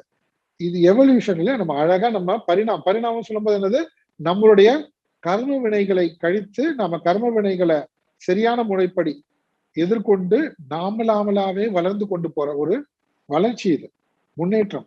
அதற்கு யாரையும் இவர் தடையாகவே இருக்கக்கூடாது, எதுவுமே தடையா இருக்கக்கூடாது. எவ்வளவு சுதந்திரம் கொடுத்திருக்காரு நம்ம முன்னேறதுக்கு. இது இல்லாம இதெல்லாம் தெரிந்து கொள்ளாம எப்படி கமெண்ட் பண்ணுவாங்க, சாஸ்திரமா, இவங்களுக்கு தான் சாஸ்திரம், அவங்களுக்கு தான் சாஸ்திரம், இல்லைன்னா எங்களுக்கு எல்லாம் சாமி கிடையாதோ. இது யார் சொன்னா? அப்படி இல்லவே இல்லை. பாருங்க, நாங்க இதை பண்ணக்கூடாதா, அதை பண்ணக்கூடாதா, எல்லாம் சாஸ்திரம் சொல்லப்படுது சொன்னா இல்லவே இல்லை. நீ சாத்விகமானவனா இல்லையா, இவ்வளவுதான் விஷயம். நீ எதுக்கு உன்னுடைய வாழ்க்கையில எதுக்கு மதிப்பு கொடுக்குற? சாத்விகமான எண்ணத்தோட சாத்விகமான விஷயத்துக்கு மதிப்பு கொடுக்குறியா, இல்ல ராஜசிகம் தாமசிகம் என்னது சுயநலம், சுயநலத்தோட முழுக்க சுயநலத்தோட உருவாகவே இருக்கியா? முழுக்க சுயநல உருவாகவே இருந்தனா எப்படி நம்ம முடியும்? அது பாசிபிலிட்டியே இல்லை. சரியா? ரெண்டு விதமா புரிஞ்சுக்கணும். இதெல்லாம் தெரிந்து கொண்டதனால என்ன சொல்லக்கூடாது, எனக்கு சாஸ்திரம் வேண்டாம்னு சொல்லக்கூடாது. நான் சாத்விகமானவனவே இருந்து போறேன், எனக்குதான் வாய்ப்பு இருக்குல்ல, அப்படி அர்த்தம் கிடையாது. உங்களுக்கு புரியுது இல்லையா? கிருஷ்ணர் சொல்ல எப்படி வேணாலும் நம்ம மிஸ் அண்டர்ஸ்டாண்ட் பண்ணிக்குவோம், அது மாதிரி பண்ணிடக்கூடாது. சரி, ஆகாரஸ்வபி சர்வசிய திரிவிதா பவதி பிரியக. ஆகார எப்படிப்பட்ட ஆகாரத்தை பிரியமுள்ளவனாக இருக்கிறானோ அதை பொறுத்து ஆகாரமே 3 வகையா பிரிக்கப்படுகிறது. அது போலவே யஜ்ஞ தான தபம் அவைகளுள் என்னென்ன பேதங்கள், அதுல எந்த விதிமுறை, எது சாத்விக முறை, எது ராஜசிக முறை, எது தாமசிக முறை, நீ தெரிந்து கொள்வாயாக. இப்படி 4 டாபிக் இருந்தாலும் முதல்ல ஆகாரத்தை எடுத்துக்கிறார். நமக்கு பிடிச்சது இல்லையா, மற்றது நமக்கு அறிமுகமானது, தெரிஞ்சது, இமீடியட்டா தெரிஞ்சிடும் நமக்கு. மற்ற யஜ்ஞ தான தப்பம்னா எனக்கு புரியலையே அப்படின்னு யாரும் வேணா சொல்லுவாங்க. ஆனா அது ஆகாரம் சொல்லவே முடியாது. நம்ம படிக்கலாம்.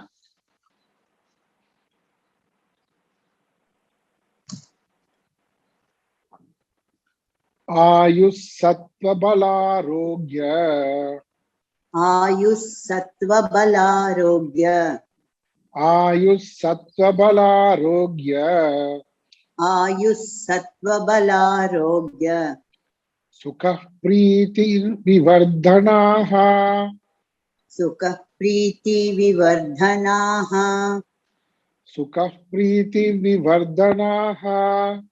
சுக பிரீதி விவர்தனாஹ.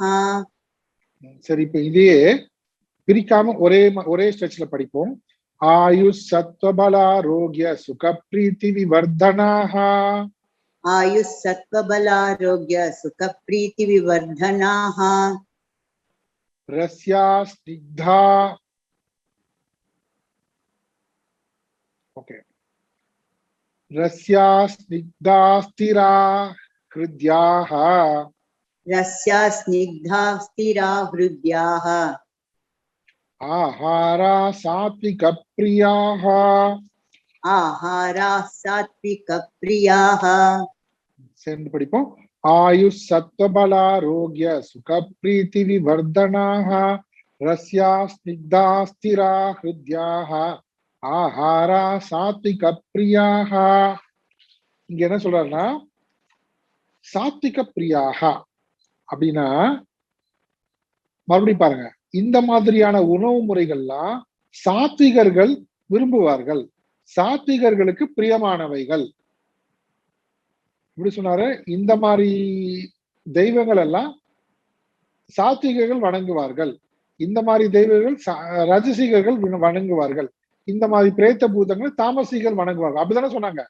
அந்த தெய்வத்தை ரஜஸ் தமஸ் சொல்லல. அதே மாதிரி இந்த உணவுகளை சாத்விகர்கள் என்ன பண்ணுவாங்க, விரும்புகிறார்கள். அப்படின்னா என்ன அர்த்தம்? அர்ஜுனா, நீ சாத்விகமானவனாக மாறணும்னா இந்த உணவெல்லாம் சாப்பிடணும்னு அர்த்தம்.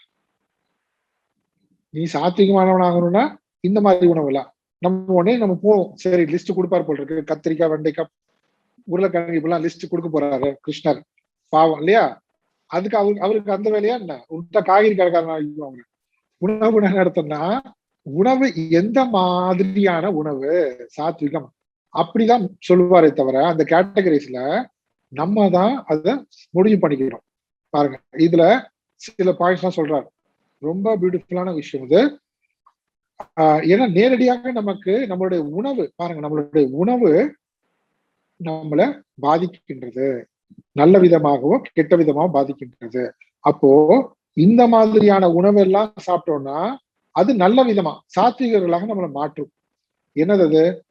ஆயுகு, ஆயுள், ஆயுளை வளர்க்கக்கூடியதாக. அடுத்து என்ன? சத்துவம். இங்க சத்துவம்னா மனோபலம். மனோபலம் தான் இங்க சத்தம். சத்துவம்னா மனசுன்னு பார்த்தோம் இல்லையா? சரி, அடுத்து பலம்னு தனியா கொடுத்துருக்கேன். சத்துவ பலம் சேர்த்துக்க வேண்டாம். சத்துவம்னா மனோபலம். அடுத்தது பலம்ன்றது தனியா இருக்கு பாருங்க, பலம். அது உடல் பலம், உடலுக்கும் பலத்தை கொடுக்கக்கூடியது, நம்மளுடைய ஆயுளை விருத்தி செய்யக்கூடியது, ஆயுளை வளர்க்கக்கூடியது. சில உணவுல ஆயுளை குறைச்சிரும், கரெக்டுங்களா? சில உணவு ஆயுளை குறைச்சிரும், அப்படி இருக்கக்கூடாது. அப்ப ஆயுளை விருத்தி செய்யக்கூடியதாக சத்துவம், மனோபலத்தையும் மனதனுடைய பலத்தையும் வளர்க்கக்கூடியதாக, உடல் பலத்தையும் வளர்க்கக்கூடியதாக. அடுத்து ஆரோக்கியம். ஆரோக்கியம் நம்ம நோய் நொடி இல்லாம இருக்கக்கூடியது, ஆரோக்கியத்தையும் வளர்க்கக்கூடியதாக. சுகம், பிரீத்தி. சுகம் இங்க என்னது? நமக்கு சாப்பிடும் போதும் சுகமாக இருக்கக்கூடியது.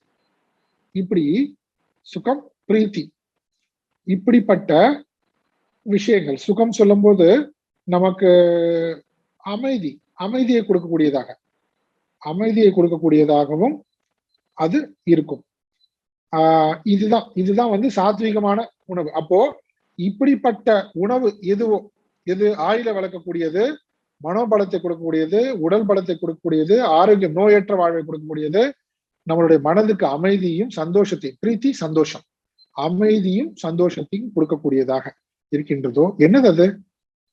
இவை எல்லாத்தையும் விவர்தனாகன்றது எல்லாத்தையும் சேர்த்துக்கணும். விவர்தனாக விருத்தி செய்கின்றது. ஆயு விவர்தனாக, சத்துவ விவர்தனாக, பல விவர்தனாக, ஆரோக்கிய விவர்தனாக, சுக விவர்தனாக, பிரீத்தி விவர்தனாக, ஒவ்வொன்றையும் வளர்க்கக்கூடியதாக இருக்கணும். சரி, என்னது அது? எந்த மாதிரியான உணவு? ரஸ்யாகா சொல்லிட்டாங்க பாருங்க. ரஸ்யாகா, ரஸ்யாகனா தமிழ்ல என்னன்னு டக்குன்னு வர மாட்டேங்குது. நியூட்ரிஷியன்ஸ் என்ன சொல்லுவீங்க? அது நியூட்ரிஷியன்ஸ், முழுக்க முழுக்க நியூட்ரிஷியன்ஸா இருக்கக்கூடிய ரஸ்யாகா. ஸ்னிக்தாக, ஒவ்வொன்றும் ஒவ்வொரு குவாலிட்டி பாருங்க. நியூட்ரிஷன் வேல்யூ சொல்றாரு. அடுத்து ஸ்னிக்தாக, ஸ்னிக்தாகனா இங்க என்ன சொல்லியிருக்கு? பசை உள்ளவங்க சொல்ல. பசை பேஸ்ட் கம்னு நினைச்சு கூடாது. அப்புறம் மைதா மாவுன்ற, அப்புறம் பிஸா தான் பெஸ்ட்னு சொல்லக்கூடாது, சாத்விகம். இங்க பசை உள்ளதுன்னா என்னன்னா, ஸ்னிக்தானா கல்லு மாதிரி ஹார்டா, பயங்கர ஹார்டா, ட்ரையா, ஒண்ணுமே இல்லாம சாஃப்டா இருக்கிறது. ஓரளவுக்கு மீடியம் சாஃப்ட். ரொம்ப ட்ரையா போய் அப்படியே ஹார்டா கல்லு மாதிரி இல்லை. சில டைம் அந்த காலத்துல ஞாபகம் இருக்குன்னு நினைக்கிறேன், மைசூர் பாக்குன்னு ஏதோ கொடுப்பாங்க சம்டைம்ஸ், கல்லு மாதிரி இருக்கும், பல்லுதான் உடஞ்சிரும்ல. அப்புறம் என்ன பண்ணுவோம், அந்த ஒரு டிராயர்ல கூட போட்டுப்போம், பேப்பர்ல சுத்தமா அப்படியே போட்டுட்டு அதை எடுத்துட்டு போயிட்டு ஃப்ரெண்ட்ஸோட கல்லுல உடைச்சு சாப்பிடுவோம். என்னன்னா அது ஸ்வீட் என்ன இப்படி கல்லு மாதிரி இருக்கு. கடையில வாங்குறதும் சரி, ஒரு 450 காசு வாங்கிட்டு என்ன பண்ணுவோம், உடைச்சு சாப்பிடுவோம். அந்த மாதிரி ஹார்டா இருக்கக்கூடாதுன்றாரு ஆக்சுவலா. இதுதானா கல்லு மாதிரி இருக்கிறது. பிஸால அப்படிதான் இருக்குன்னு நினைக்கிறேன்ல, கல்லு மாதிரி இருக்குமோ தெரியல, ட்ரை. ஓகே. அப்புறம் ஸ்திராகா, ஸ்திராகா நம்மள, அதாவது என்ன சொல்றாங்கன்னா, சாப்பிட்டு நம்ம உடம்புல கொஞ்சம் தங்கி நமக்கு பலத்தை கொடுக்கக்கூடியது, நமக்கு பலத்தை கொடுக்கக்கூடியதா இருக்கிறது ஸ்திரா. ஸ்திரம்னு அர்த்தம் நிலைத்திருக்கிறது. நம்ம உடல்ல கொஞ்சம் தங்கி இருந்து நமக்கு பலத்தை கொடுக்கக்கூடியது, நம்மளை வளர்க்கக்கூடியது, சக்தி கொடுக்கக்கூடியது ஸ்திராகா. ரஷ்யானு பார்த்தோம், நியூட்ரிஷியன்ஸ் வேல்யூ. அப்புறம் ஸ்னிக்தாக, கடுமையானதாக, அதாவது ஹார்டானதாக இருக்கக்கூடாது, கொஞ்சம் மீடியம் சாஃப்டா மென்மையானதாக அப்படி இருக்கிறது. ஸ்திராக நம்ம உடலில் தங்கி இருந்து நம்மளை போஷிக்கக்கூடியது. ஹிருத்யாக, அதாவது ஹிருத்யாகன்னு அர்த்தம் ஹிருதயத்துக்கு பிடித்ததாக. அது எப்படி ஹிருதயத்துக்கு பிடிக்குமா? பார்க்கும் போதே சாப்பிடுறது போல இருக்கணும், அழகா, அதான் அந்த அளவுக்கு அழகா இருக்கணும், நல்லா இருக்கணும். அது பார்க்கறதுக்கு, இப்ப நான் சொல்றது உங்களுக்கு என்ன, இது பார்க்கறதுக்கு நல்லா இருக்குது, அங்கங்க தொங்கிட்டு ரத்தமும் சதையும் வழிகிட்டு இருக்க கூடாது. சரி, ஓகே, இதெல்லாம் சொல்லலாம். இதெல்லாம் ஹிருத்யாக அறிவறுப்பா இருக்கக்கூடாது, பார்க்கறதுக்கே நம்ம சாப்பிடணும்ன்ற ஒரு ஆசை தூண்டக்கூடியதாக இருக்கும். இது உணவு, இந்த உணவை நான் சாப்பிடலாம், ஐயோ இது சாப்பிடணும்னு நம்ம என்ன பண்ணோம், விருப்பத்தோட, நமக்கு விருப்பத்தை ஏற்படுத்தக்கூடியதாக இது சாப்பிடலான்ற, இது எல்லாமே சாத்விகமானது. இன்னும் ராஜஸ்தாமஸ் போகும்போது நமக்கு தெரிஞ்சிடும் வித்தியாசம். அப்போ சாத்விகத்துல அது எப்படிப்பட்ட நன்மையை நமக்கு தரக்கூடியதாக இருக்குன்றத முதல்ல சொல்லிட்டாரு. அப்புறம் அந்த உணவுடைய தன்மை, அதனுடைய குவாலிட்டிஸ் எப்படி இருக்குன்றதையும் சொல்லிட்டாரு. அவர்கிட்ட லிஸ்ட் கேட்க கூடாது போயிட்டு, உளுத்தம்பருப்பு நல்லதா, கடலைப்பருப்பு நல்லதா, இல்ல உருளைக்கிழங்கு நல்லதா, இதெல்லாம் கேட்கலாம். அவர் என்ன சொல்றாரு, இந்த கேட்டகரியில நீ, ஏன்னா அது லிஸ்ட் போயிட்டே இருக்கும், இந்த கேட்டகரியில நீ செலக்ட் பண்ணிக்கோ, தெரியலன்னா அந்த விவசாயம் படிப்புலாம் இருக்கு, அவங்க கிட்ட போய் கேட்டுக்கோ, இதுல எந்த கேட்டகரியில வருது, இதெல்லாம் இருக்கு தனியா, இதுக்குன்னே இல்லையா. ஓகே, ஆனா இதையும் கவர் பண்ணிருக்காரு பாருங்க. ஆயுஷ் சத்வ பலாரோக்கிய சுக பிரீத்தி விவர்தனாக ரஸ்யா ஸ்னிக்தா ஸ்திரா ஹிருத்யாக ஆகார சாத்விக பிரியாக. சாத்விகர்கள் இந்த மாதிரியான உணவுகளையே விரும்புவார்கள். அப்போ நான் சாஸ்திரத்தை பின்பற்றல, நான் உணவை பின்பற்றுறேன், நல்லா சாப்பிடுறேன், 4 வேளை 3 வேளை 5 வேளை, அந்த உணவுல நான் முன்னோர்களை தான் பின்பற்றுவேன். எனக்கு விருப்பே இல்லப்பா நீ எது கொடுத்தாலும். ஆனா முன்னோர்கள், உன்னுடைய கலாச்சாரம் எதை பின்பற்றுது, இந்த மாதிரி உணவை பின்பற்றுதா, வெரி குட், அதை நீ பின்பற்றினா நீ சாத்விகமானவன். சிம்பிள், இதுதான் சொல்ல வர்றார் கிருஷ்ணன். இது புரிஞ்சிச்சு இல்லையா? இதான் இது நம்மளோட புக் சேர்த்துக்கணும். ஓகே, இப்படி சேர்த்துட்டாக்க கிருத்தியாக ஆகாராக சாத்விக பிரியாக.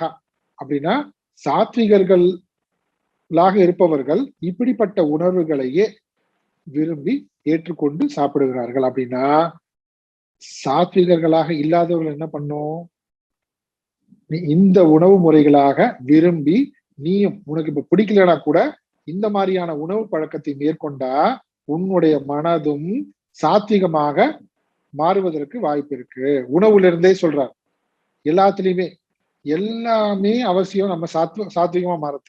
அப்போ உணவும் முக்கியம். உணவு நேரடியாகவே நம்மளுடைய மனதை பாதிக்கிறது நமக்கு தெரியும். ஸ்ரத்தா எதை பொறுத்து இருக்கு, மனதை பொறுத்துதான் இருக்கு. அப்போ உணவுக்கும் மனதுக்கும் சம்பந்தம் இருக்கு, எல்லாருக்குமே தெரியும். அதனாலதான் தூக்க மாத்திரை சாப்பிட்டா தூக்கம் வருது. உணவுக்கும் மைண்டுக்கும் சம்பந்தம் இல்லைன்னா எப்படி தூக்க மாத்திரை, உணவு தானே தூக்க மாத்திரை, மருந்து, எப்படி தூக்கம் வருது புரியுதுன்னா, டைரக்டா மைண்டுக்கு இருக்கு. அப்போ அவன் அதை கெமிக்கலா மாத்தி ஏதோ டேப்லெட்டா கொடுக்குறான். ஆனா அதே உணவா இருக்குல்ல, கரெக்டா கிளாஸுக்கு முன்னாடி நல்லா சூப்பரா அந்த உணவை சாப்பிட்டு வந்து உட்கார்ந்தா என்ன ஆகும், இந்த தூக்க மாத்திரை மாதிரி எஃபெக்ட் இருக்கக்கூடிய உணவு எடுத்து சாப்பிட்டா அவ்வளவுதான் சாத்விக பிரியாவாது. அப்புறம் கிளாஸ்லயே நான் யாரையும் குற்றம் சொல்லல, ஏன்னா நான் பார்க்கல நிறைய பேரை, அப்படி இருந்தா பண்ணக்கூடாது. இது டீ டைம், ஓகே, நம்ம டீ டைம் வேஸ்ட் பண்ண, டைம் மேனேஜ்மெண்ட் பண்றோம். இதே டைம் சாமி கிளாஸ் படைத்து நம்ம டீ சாப்பிடலாம், டிஃபன் சாப்பிட்டுக்கலாம். இது எப்படி, இது ஸ்டடியில எதுவும் சாஸ்திரம் கீதை, இது காமெடியா இருக்கு கூட. அப்போ நம்மளுடைய சிந்தனை எப்படி இருக்கு பாருங்க, அப்படி இருக்க முடியாது இது இல்லையா. முன்னாடி உட்காந்து இது தியேட்டர்ல கூட நீங்க இப்ப படம் பார்த்துட்டு ஸ்நாக்ஸ் சாப்பிடலாம், அதுவும் அவங்க கொடுக்கறதா நம்ம வீட்டுல கொண்டு வர முடியாது இல்ல, இப்படிலாம் ரூல்ஸ் இருக்கு. இப்போ நம்ம என்ன பண்றோம், நம்மளுடைய சிந்தனை பாருங்க, ஒவ்வொரு சிந்தனையிலையும் ஒவ்வொரு செயல்லையும் நம்ம சாத்விகமா ராஜசிகமா தாமசம் அதுவும் இருக்கு நமக்கு. அப்ப என்ன பண்றோம், நம்ம ஒரு இது செய்யும் பொழுது அதை மட்டும் செய்யறோம். நம்ம இதுக்கான வேல்யூ தெரியணும், அதுக்கான மதிப்பு கொடுக்கணும். அந்த அளவுக்கு எந்த அளவுக்கு நம்ம ஒரு விஷயத்த ஸ்ரத்தை உள்ளதாக இருக்கோமோ, ஸ்ரத்தா இதுலயும் தான் ஸ்ரத்த உள்ளவனா இருக்குமோ அந்த அளவுக்கு அந்த விஷயம் நமக்கு வரும். அப்ப எந்த அளவுக்கு ஸ்ரத்த குறைஞ்சதாக இருக்கும் அந்த விஷயம் நமக்கு வராது, ஸ்ரத்த இல்லாத வரவே வராது. ஓகே, இப்போ சாத்விகத்தை பத்தி நம்ம பார்த்துட்டோம்.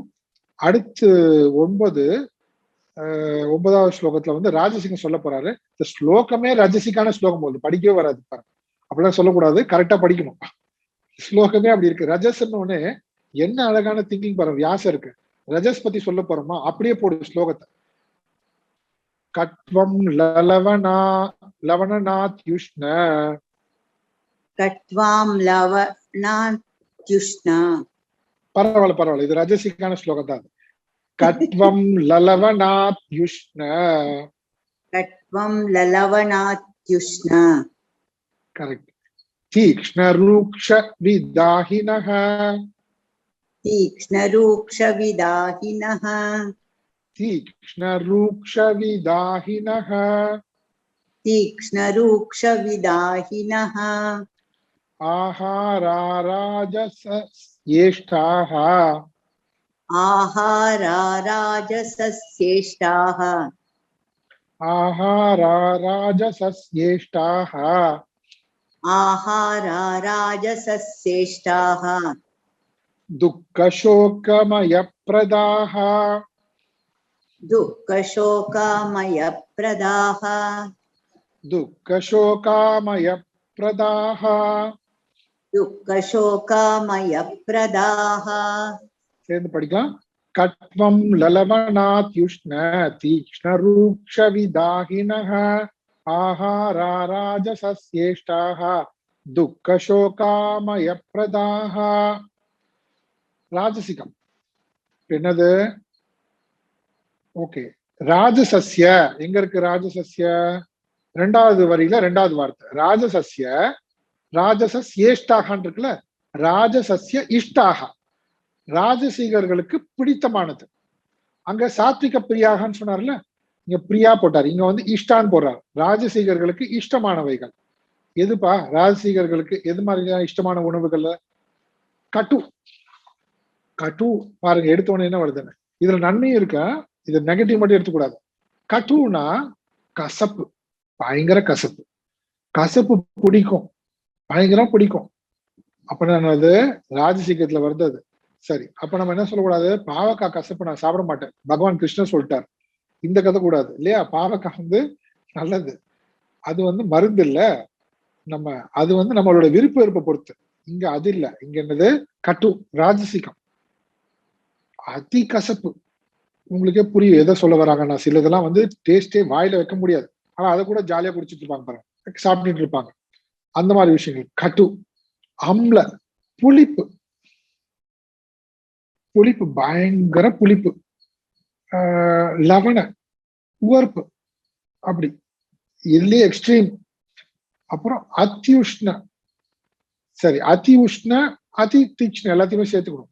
உஷ்ண தீக்ஷ்ண ரெண்டும் ஒரே மாதிரி இருக்கு. உஷ்ணன்னு சொல்லும் போது இங்க வந்து ஹாட் ஹாட், சுட சுட, செம்ம சூடு, நம்ம தொடவே முடியாது. ஆனா என்ன, சூடா கொடுங்க, பயங்கர சூடா கொடுங்க, இன்னும் சூடா கூட.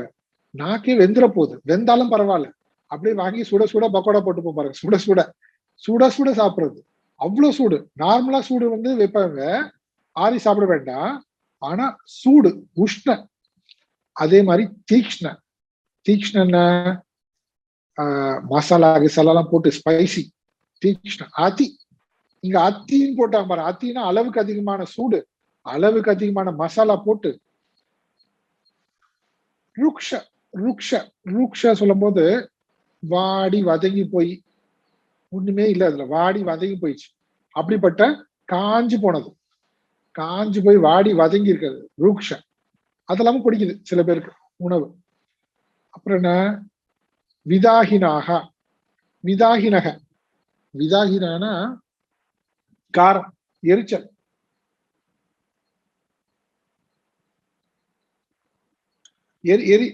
எரிச்சல் விட்டு போய் தொண்டெல்லாம் எரியுது.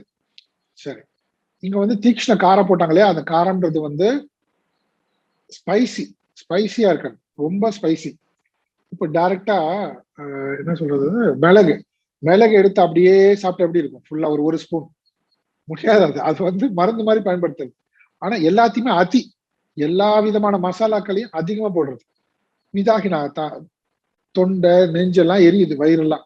ஆனாலும் அது அவங்களுக்கு பிடிச்சிருக்கு, இதெல்லாம் எரியுது. அதனால என்ன சொல்லிட்டாருன்னா, என்ன அழகா சொல்றாரு பாருங்க கிருஷ்ணன், ஆச்சரியமா இருக்கு. இத சொல்லிட்டு முதல்ல பாருங்க, ஃபர்ஸ்ட் சாத்விகத்தை சொல்லும் போது அதனுடைய நன்மையை சொல்றாரு. கொஞ்சம் கவனிங்க அவரோட ஸ்டைல், வியாசர் கிருஷ்ணனோட ஸ்டைலு. சாத்விக குணங்களை சொல்லும் போது எடுத்த உடனே என்ன சொல்லிட்டாரு? இதனால உனக்கு என்ன நன்மைன்னாரு. அப்படின்னா என்ன அர்த்தம்னா, சாத்விகம் உனக்கு பிடிக்காது, ஆனா உனக்கு நன்மையை முதல்ல சொன்னார், அதனால நீ சாப்பிடு. இங்க சொல்லும் போது என்ன சொல்றாருன்னா, ஃபர்ஸ்ட் உனக்கு பிடிச்சது தானே நீ நினைக்கிற, சரி உனக்கு பிடிச்சதையும் நான் சொல்றேன். நல்ல உவர்ப்பு, துவர்ப்பு, கசப்பு, இது எல்லாத்தையும் அதி எக்ஸ்ட்ரீம் லெவல்ல இப்படி சூப்பரா இருக்க. கேட்கும் போதே நாக்குல ஜலம் ஊறுதா, இதை சாப்பிட்ற அதை சாப்பிட்ற, புளிப்பு காரம் மசாலா போட்டு ஆஹா அழகா இருக்கு. அதுக்கு ஆப்போசிட்டா என்ன இருக்கு பாருங்க. இது என்ன பண்ணும் நமக்கு? இது எப்படிப்பட்ட தன்மையை கொடுக்கும்? துக்கம். என்னது? துக்கம். சாப்பிடும் போதே துக்கம். அதுக்கப்புறம் என்ன பண்ணும் அது? சோகம். துக்க சோகம் எங்க இருக்கு? அதெல்லாம் கடைசி வார்த்தை துக்க சோக. சாப்பிடும் போதே துக்கம், கஷ்டமானது. சாப்பிட்டு முடிச்ச உடனே சோகம் தான் கொடுக்க போகுது. அப்புறம் என்னது? ஆமயம். அதுக்கப்புறம் என்ன பண்ண போகுது? வியாதியை தான் கொடுக்கும். வியாதி கண்டினியூஸா ஃபுல்லா அப்படி இருக்கு பாருங்க. சாப்பிடும்போது துக்கம், கஷ்டப்பட்டு தான் சாப்பிடணும். துக்கம்னு அர்த்தம் ஐயா சகஜமா போகாது. நாக்கு மூக்கு மூஞ்சி எல்லாம் ஒரு மாதிரி பண்ணிட்டு அப்படிதான் சாப்பிடுவேன். ஆனாலும் விட மாட்டேன். எனக்கு பிடிக்கும் அது அப்படி சாப்பிடுறது. அதுக்கப்புறம் என்ன? சாப்பிட்டு முடிச்ச உடனே என்ன ஆச்சு? சோகம். ஐயோ வயிறு வலிக்குது, நெஞ்சு வலிக்குது, எனக்கு அதை கொடுங்க இதை கொடுங்க. அதுக்கப்புறம் என்ன? டிசீஸ். அது வியாதியில கொண்டு போய் விட்டுருது. இப்படிதான் ஆகாரஹா ராஜசஸ்ய இஷ்டாக. இப்படிப்பட்ட ஆகாரங்களை தான் ராஜசீகர்கள் விரும்பி உண்கிறார்கள். இது எனக்கு முன்னாடி ஒரு ஞாபகம் முன்னாடி நடந்தது. ஒரு 14 வருஷம் 15 வருஷம் முன்னாடி எல்லா யுவகேந்திரா டீமோட நாங்க ஒரு 150 பேர் ஒரு போயிட்டு இருக்கோம் ஃபுல்லா. அதுல ஒரு கம்பார்ட்மெண்ட் தானே. நான் சீக்கிரம் சொல்லிட பாருங்க எப்படி இருந்திருக்கு பாருங்க. மைண்ட் எல்லாமே ஒன்னும். அப்போ ரொம்ப லாங் டிராவல். அது சித்தபாரி போயிட்டு இருக்கோம். அப்ப டெல்லி போயிட்டு இங்க மாறணும். 2 நாள் டிராவல் டெல்லி. அப்போ பாதியில ஒரு ஸ்டேஷன் மேலதான் வந்து எங்களோட ஜாயின் பண்றாங்க ஒரு சாமிஜிலாம். அது வரைக்கும் நாங்களா இருக்கோம். அப்ப எங்க கம்பார்ட்மெண்ட்ல யுவகேந்திரா பசங்க இருக்காங்க. ஒரு குரூப் கேர்ள்ஸ் பாய்ஸ் எல்லாம் இருக்காங்க. அவங்க என்னன்னா, நம்ம தமிழ்நாட்டுல இருந்து போகும்போது நம்ம மோர் தயிர் எல்லாம் வேணும். நமக்கு மோர் தயிர் இதை வச்சுதான் சமாளிச்சிருவோம் நம்ம ட்ரெயின்ல எல்லாம். இப்ப அவங்க கேக்குறாங்க, அங்க அந்த பசங்க எல்லாம் பேசிட்டு நானும் உங்களோட தான் இருக்கேன். ஒரு 5-7 பேர் வச்சுக்கலாம். அந்த இடத்துல ஒரு 7 பேர் தான் இருக்கும். அதுல எல்லாருக்கும் போது என்ன பண்றது? எதுவுமே இல்லையே, போர். சும்மா தானே இருக்கு. மைண்ட் சும்மா இருக்கணும்ல. நமக்கு ஒண்ணுமே இல்லை, எதுவுமே இல்லை. இனிமே அடுத்த ஸ்டேஷன் எப்போ வரப்போதோ. கூல்ட்ரிங்க்ஸே இல்லை. மத்தியானம் கூட நான் இதை சாப்பிடல, இது ஏதோ பேசினே வந்தாங்க. இதே ஒரு தயிர் பேக்கெட் மட்டும்தான் இருக்கீங்க, வேற எல்லாம் போச்சு. அப்புறம் இன்னொருத்தர் சொல்றான், இல்ல லஞ்சுக்கு ஊறுகாய் கொடுத்தாங்க, அது கூட இருக்கு. சரி என்ன பண்றது? அந்த அந்த கூல்ட்ரிங்க்ஸ் பாட்டில் இருக்குல்ல, அதான் முடிஞ்சு போச்சு. அதை கொடு. இந்த தயிர் அதுல கொட்டு. அந்த மினரல் வாட்டர் கொடு. அதை குளுக்க, அதை போடு உள்ள. அந்த ஊறுகாய் பாக்கெட் எடு, அதை உள்ள போடு. இப்படிலாம் தயிர். அந்த தயிர்ல வந்து கொஞ்சோண்டு தண்ணி கலந்து, அப்புறம் அந்த ஊறுகாய் பாக்கெட் எடுத்து உள்ள போடு, நல்லா குளுக்கு. குளிக்கிட்டு இது என்ன டேஸ்ட் பாரு. இது என்னது? இது ராஜசீகம் சொன்னாங்கல்ல. இது குடிச்சு பாரு எப்படி இருக்கும் பாரு. எல்லாரும் நான் எல்லாம் அப்படி குடிச்சிட்டு எப்படி இருக்கும்? ராஜசீக பிரியாக, ராஜசீக இஷ்டாக. நல்ல நல்ல விஷயம், பால் இதெல்லாம் இருக்கு, நிறைய விஷயம் இருக்கு. ஆனா மைண்ட் எப்படி? ரஜசிக். அந்த ஏஜ்ல நம்ம என்ன, நாக்குக்கு மட்டும் அது என்ன இது என்ன இப்படியே போறோம்ல. சரி இதையே பசங்க மேல படிப்போம். இது பண்ணதே நானு. சரியா? நான் தான் இந்த ஐடியா கொடுத்து வாங்க உட்கார் எப்படி இருக்கு பாரு அப்படின்ட்டு இதெல்லாம் பண்ணிட்டு அப்படி நாங்க பண்றோம். காமெடி பாருங்க. இதை பண்ணிட்டு இப்படி டக்கு டக்கு டக்குன்னு அவன் குளுக்குறான். குளுக்கணுன்னே எல்லாமே கிட்ட வந்துட்டாங்கல்ல. ஜாலி தானே, ஒரு விளையாட்டு மாதிரி தானே, ஜாலியா என்ன நடக்குது பாக்கலாம் அப்படின்னு கிட்ட வந்தோடனே யாரோ கிராஸ் பண்ணிட்டுக்காக நிக்கிறாங்க. அப்படி உடனே எல்லாருமே நின்றுட்டு இப்படி திரும்பி பாக்குறோம், யாரா வந்திருக்கான்ட்டு. அந்த சாமிஜி வந்து நிக்கிறாரு. என்ன பண்றீங்க? நத்திங் சாமிஜி பார்த்தாரு. ஓ கையில எல்லாம் பார்த்தாரு. இது கண்டிப்பா மோரு, என்ன ரெட்டா இருக்கு மோரு, பட்டர் மில்க். ஓகே ஓகே அப்படின்னு அவர் போயிட்டாரு. என்ன ராஜசீக பிரியாக. இதுக்குதான் உங்களை ட்ரிப் எல்லாம் கூட்டு போறது. இந்த ரஜஸ் இசஸ் எல்லாம் போய் அடங்கி அடி வாங்கி, வயிறு சரியில்லை, அது வேற இல்ல, வாந்தி வருது, பேதி வருது, இது மாதிரிலாம் அடிபட்டு என்ன பண்ண, கொஞ்சம் கொஞ்சமா மாறு. போய் போய் மலையில போய் விடுறவன சித்தபாட்டில கொண்டு போய் பாரு. இதெல்லாம் நம்மளா இவங்க சாஸ்திரத்துல அழகா சொல்றத நம்ம என்னமோ சாஸ்திரத்தை ரெஃபர் பண்ணி பண்ணுவோம், அப்படி கிடையாது. ஆனா எப்படி சாத்வீகமா மாற முடியும்? நம்ம அனுபவத்தினாலே, மத்தவங்களை பார்த்து, அப்புறம் நம்ம அனுபவத்தினாலே என்ன பண்ண முடியும்? ஐயோ இது வேண்டாம் நமக்கு, இது தேவையில்லை நமக்கு. இது எவ்வளவு சீக்கிரம் இது நம்ம இதுல இருந்து விஷயத்துல விலகுறோமோ அவ்வளவு சீக்கிரம் என்ன ஆயிடும்? ரஜஸ் தமஸ் நம்ம கிட்ட போயிடும். அப்புறமா சாத்வீகர்களாக ஈஸியா மாறலாம். இதுதான் இப்போ இங்க கிருஷ்ணன் சொல்ல வருது. இப்போ உணவையும் சொல்ல ஆரம்பிக்கிறார். அடுத்து என்னெல்லாம் இருக்கு பாருங்க. வழிபாடை பத்தி சொன்னாரு. நம்ம லைஃப்ல நம்மளோட எதை வேல்யூ பண்றோமோ அது நம்ம உணவு, யஜ்ய தான தபஸ், இதுவும் இதெல்லாம் ஒண்ணு பார்க்க போறோம். இப்ப நம்ம ராஜசிக்கான சாத்விக உணவு முறை எப்படி இருக்கும், அது என்ன பலனை கொடுக்கும்? ராஜசிக உணவு முறை எப்படி இருக்கும், அது என்ன பலனை கொடுக்கும்? தெளிவா சொல்லிட்டார். அடுத்து தமஸ், அந்த உணவு எது எப்படி இருக்கும், அதை நம்ம நாளைக்கு பார்க்கலாம். ஓம் பூர்ணமத பூர்ணமிதம் பூர்ணாத் பூர்ணமுதச்யதே பூர்ணஸ்ய பூர்ணமாதாய பூர்ணமேவாவசிஷ்யதே. ஓம் சாந்தி சாந்தி சாந்தி. ஹரி ஓம் ஸ்ரீ குருப்யோ நமஹ. ஹரி ஓம்.